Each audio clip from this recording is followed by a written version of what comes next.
2026 বিশ্বকাপের ট্রফি জয়ের লড়াই যেমন শেষ ম্যাচে গিয়ে ঠেকেছে, তেমনি ব্যক্তিগত সর্বোচ্চ গোলদাতার পুরস্কার গোল্ডেন বুট নিয়েও তৈরি হয়েছে রোমাঞ্চকর সমীকরণ। একদিকে বিশ্বকাপ ইতিহাসের সর্বোচ্চ গোলদাতা হয়ে যাওয়া কিলিয়ান এমবাপ্পে, অন্যদিকে লিওনেল মেসি।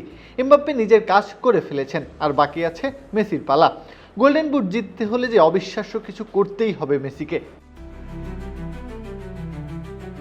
তৃতীয় স্থান নির্ধারণী ম্যাচে ইংল্যান্ডের বিপক্ষে জোড়া গোল করে 2026 বিশ্বকাপে নিজের গোল সংখ্যা 10ই নিয়ে গেছেন এমবাপ্পে।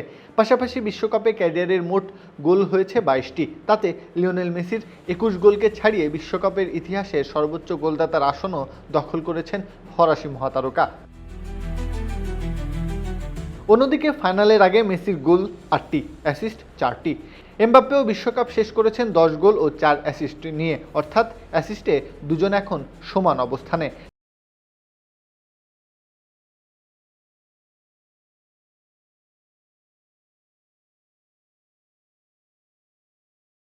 তাই ফাইনালটাই নির্ধারণ করবে ব্যক্তিগত এই সিংহাসনের মালিককে। সমীকরণটা সহজ।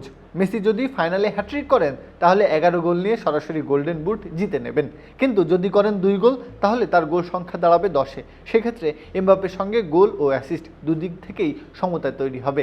আর ঠিক তখনই কার্যকর হবে ফিফার টাইব্রেকার নিয়ম। প্রথমে দেখা হয় গোল সংখ্যা, এরপর অ্যাসিস্ট। এই দুই সূচক সমান হলে বিবেচনায় আসে মাঠে খেলা মোট মিনিট, অর্থাৎ যিনি কম মিনিট খেলে একই সংখ্যক গোল ও অ্যাসিস্ট করেছেন গোল্ডেন বুট উঠবে তার হাতেই। এই সময়ের হিসাব টানলে এমবাপ্পে বিশ্বকাপ শেষ করেছেন 699 মিনিট খেলে, বিপরীতে মেসির 221 মিনিট, অর্থাৎ 78 মিনিটের একটা ব্যবধান। ফাইনালের ফলাফল যদি 90 মিনিটেও আসে আর মেসি যদি পুরোটা সময় মাঠে থাকেন, তবে হ্যাট্রিক করতে না পারলে গোল্ডেন বুটটা উঠবে এমবাপ্পের হাতেই। কাতার বিশ্বকাপে এমবাপ্পে গোল্ডেন বুট জিতেছিলেন আর মেসি জিতেছিলেন বিশ্বকাপ ও গোল্ডেন বল।